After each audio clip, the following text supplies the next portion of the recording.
তালাকের পর কত দিনের মধ্যে দেনমোহরের টাকা আদায়ের জন্য স্ত্রীকে আদালতে মামলা করতে হবে, আজকে কথা বলবো সেই বিষয়ে। আপনাদের সাথে আছি আমি অ্যাডভোকেট মোমেনা খানম। এবার আসি মূল আলোচনায়।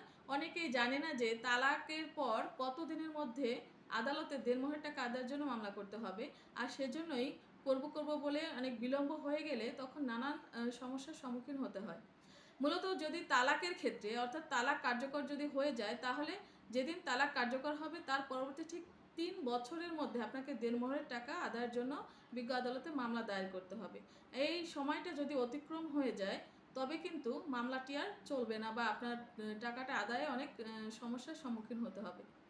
অর্থাৎ মামলাটি আপনার এই 3 বছর পার হয়ে গেলে টাইম বার্ড হয়ে যাবে বা লিমিট তামাদিতে বাড়িত হয়ে যাবে, যে কারণে হচ্ছে আপনার এই সময়ের মধ্যেই দেনমোহরের টাকা আদায়ের মামলা করতে হবে। সবাই সুস্থ থাকুন, ভালো থাকুন, এবং আইনি কোনো জিজ্ঞাসা থাকলে কমেন্ট করে জানাতে পারেন, উত্তর চেষ্টা করব। ধন্যবাদ সবাইকে।